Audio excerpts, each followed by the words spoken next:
அஸ்ஸலாமு அலைக்கும். கண்ணியத்துக்குரிய சகோதரர்களே, இந்த உலகத்துல ஒரு மனிதன் இறைவனுக்கு கட்டுப்பட்டும் இறை தூதரின் வழியில வாழ்ந்து மரணித்தால்தான் அவனுக்கு உண்மையான முஸ்லீமாக இருக்க முடியும். இம்மையிலும் மறுமையிலும் வெற்றி பெறவும் முடியும்.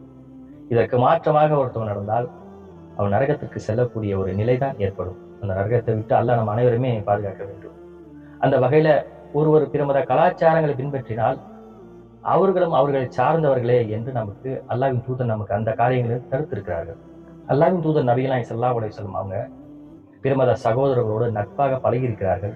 அவர்களோடு வியாபாரம் செய்திருக்கிறார்கள். அவர்கள் விருந்து உபசரிப்பில் கலந்திருக்கிறார்கள்.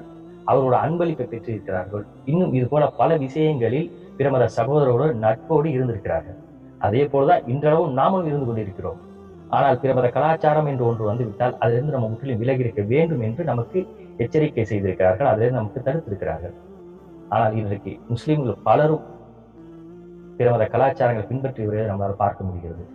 அந்த வகையில புத்தாண்டு கொண்டாட்டம், வருடந்தோறும் நடக்கக்கூடிய இந்த புத்தாண்டு கொண்டாட்டத்தில் ஏராளமான முஸ்லீம்களும் இதில் கலந்து கொள்வதை, இதில் ஈடுபடுவதை நம்மளால் பார்க்க முடியல. அன்றைய தினம் கேக்கு வெட்டி ஒரு முகத்தில் பூசிக்கொள்வதும், மது அருந்துவது, வெடி வெடித்து வீண் விரயம் செய்வது, இது போல இன்னும் பல பைக் ஓட்டி விபத்துகள் நடக்கிறது.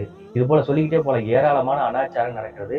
அது நம் சகோதரி ஏராளமான பேர் இறந்து மரணிப்பதை நம்மளால் பார்க்க முடிகிறது.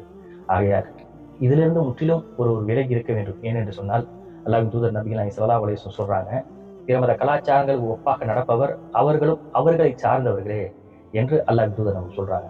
அப்படி இருக்க போது நாம இதிலிருந்து நம்ம இந்த புத்தாண்டு கொண்டாட்டத்திலிருந்து நம்ம முழுமையாக முற்றிலும் விலகி இருக்க வேண்டும். இதற்காக ஃபேஸ்புக்ல வாழ்த்து சொல்வதோ, வாட்ஸ்அப்ல வாழ்த்து சொல்வதோ இது கூட ஒரு குத்தமாகும். ஆகையால் இது போன்ற காரியங்களை நம்ம முற்றிலும் விலகி அல்லாஹ் நம்மளை நேர்வழியில வாழ்ந்து நேர்வழியில மன்னிக்க செய்வார்கள்.